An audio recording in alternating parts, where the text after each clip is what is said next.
अनिश्कुर्ली वली वालिदैक, अल्लाह तबारक व तआला ने वालिदैन का रिश्ता बयान फरमाया। तो क्या फरमाए कि तुम मेरा शुक्र अदा करो और अपने साथ वालिदैन को जोड़ा है, मेरा भी शुक्र अदा करो, वली वालिदैक और अपने वालिदैन का भी शुक्र अदा।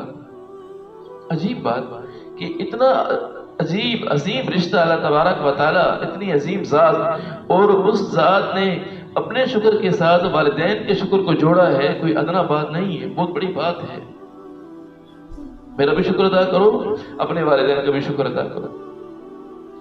कि जैसे अल्लाह तबारक व तआला बंदे की तरबियत फरमाते हैं, बंदे की परवरिश करते हैं, उस परवरिश में जो सबसे बड़ा जरिया है वो वालिदैन का जरिया है। कि वालिदैन आदमी की तरबियत कर रहे होते हैं और उसे मालूम नहीं हो पाता, वो समझ रहा होता है मैं खुद ब खुद बड़ा हो रहा हूँ। ऐसा नहीं होता, ऐसा नहीं होता, बल्कि बड़ा हिस्सा होता है उनका खिदमत के अंदर।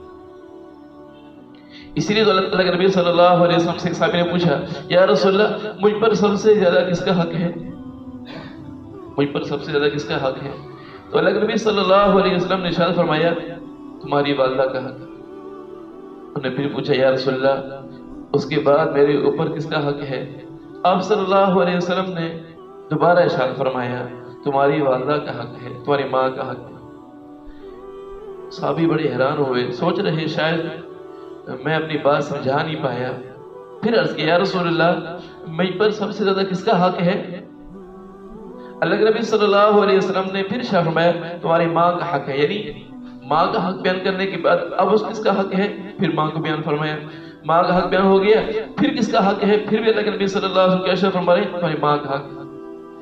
चौथी मरतबा में फिर अर्ज किया, या रसूलल्लाह, उसके बाद मेरे ऊपर किसका हक है? वालिदा के बाद फिर आप सल्लल्लाहु अलैहि वसल्लम ने फरमाया, तुम्हारे बाप का हक है। 3 मरतबा वालिदा के हक को बयान फरमाया, फिर वालिद का हक को बयान फरमाया। एक तो दोनों का हक मालूम हुआ कि बाकी सबसे बालातर हक इनका है, और इनमें से भी सबसे ज्यादा हक वालिदा का हक है। और वालिदा का हक 3 दफा क्यों बयान फरमाया है? उसकी बुनियादी वजह यह है कि वालिदा 3 मशक्कतें बर्दाश्त करती है। वालिदा जो है वो 3 मशक्कतें बर्दाश्त करती है। एक मशक्कत जब अपने बच्चे को अपने पेट में उठाए रखती है, ये एक बहुत बड़ी मशक्कत है, बहुत बड़ी मशक्कत है जो वालिदा अपने बच्चे को उठा के रखती है। वहां उसको हर वक्त ये फिक्र होती है कहीं मेरे बच्चे को तकलीफ ना पहुंच जाए।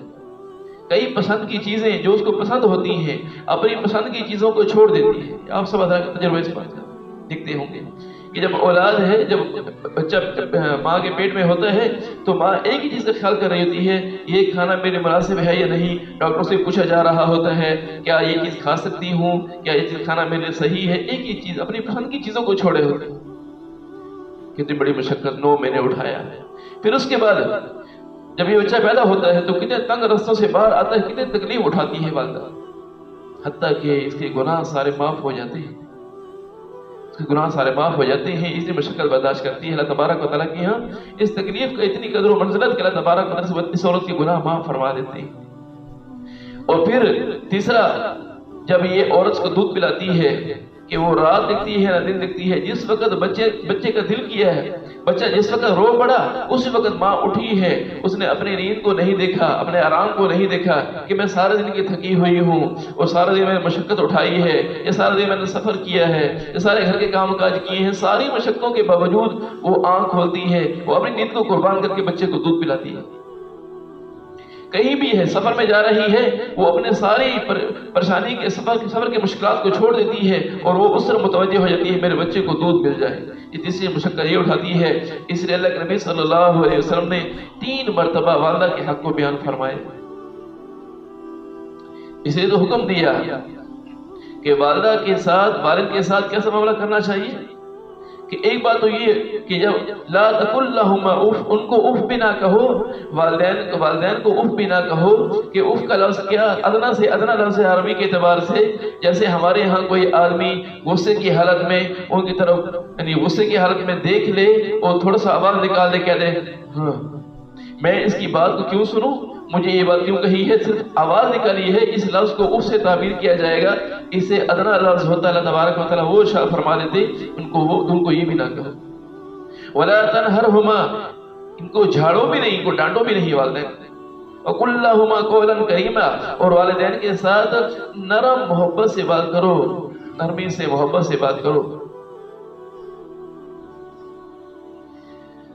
تو محبت سے بات کرنے کا حکم دیا جا رہا ہے. وَاخْفِضْ لَهُمَا جَنَاحَ الذُّلِّ مِنَ الرَّحْمَةِ، فرمایا کہ ان کے سامنے ایسے جھک جاؤ، اپنے کندھوں کو جھکا دو، اپنے کندھوں کو جھکا کر ان کے سامنے عاجزی سے پیش آؤ.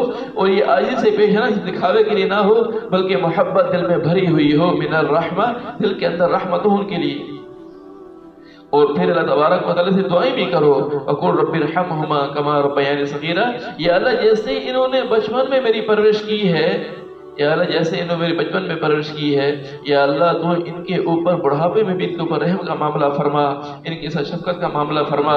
یا اللہ ان کو صحت مند رکھ، ان کو تکلیف نہ پہنچے، ان کو راحت ملے، ان کو کسی اعتبار سے پریشانی اذیت نہ ہو. یہ دعائیں کرتا رہے. ہم یہ دیکھیں ہم اپنے والدین کے لیے کتنی دعائیں کرتے ہیں. انہوں نے کیسا حق ادا کیا، ہم کیا حق ادا کر رہے ہیں، اس بات کو سوچنے کی ضرورت ہے. حضرت سعید بن المسیب رحمہ اللہ تعالیٰ فرماتے تھے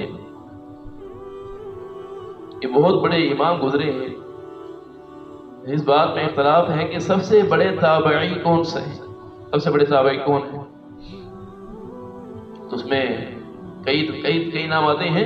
تو بہت سارے محدثین کی رائے یہ ہے کہ سب سے بڑے تابعی حضرت سعید بن المسیب رحمہ اللہ تعالیٰ ہیں. بہت بڑے تابعی تھے. حضرت صحابہ کرام رضی اللہ تعالیٰ عنہ مجمعین کے زمانہ میں تھے.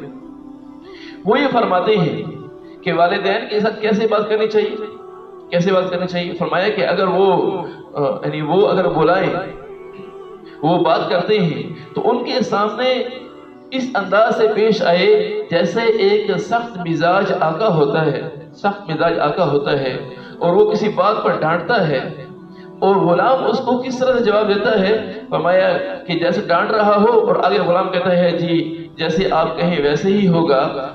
غلام اس آقا کے سامنے ایسے بات کر رہا ہوتا ہے. فرمایا اس اولاد کو چاہیے کہ اپنے والدین کے ساتھ اس انداز سے بات کرے، ایسی عاجزی سے، جی جیسے آپ فرمائیں گے ویسے ہی ہوگا، جیسے آپ فرمائیں گے ویسے ہی ہوگا. اور زہیر ابن محمد رحمہ اللہ تعالیٰ بہت بڑے اللہ والے تھے. وہ فرماتے تھے کہ جب والدین بلائیں تو یہ آدمی ان کو کس طرح سے جواب دینے والا ہو. فرمایا ایک کو کہے لبیکما وسعدیکما، حاضر ہوں جی میں حاضر ہوں، آپ کی خدمت کے لیے میں تیار ہوں، آپ جب مجھے حکم کریں کہ میں آپ کی خدمت کے لیے حاضر ہو جاؤں. اپنے والدین کے ساتھ ایسے سلوک سے پیش آنا چاہیے. تو اللہ تبارک و تعالی ہمیں اپنے والدین کی قدر و منزلت بھی عطا فرمائے، ان کی خدمت کرنے کی بھی توفیق عطا فرمائے. جن کے والدین زندہ ہیں اللہ تبارک و تعالی کی شکر ادا کرتے ہوئے ان کی خدمت میں کوشش کریں.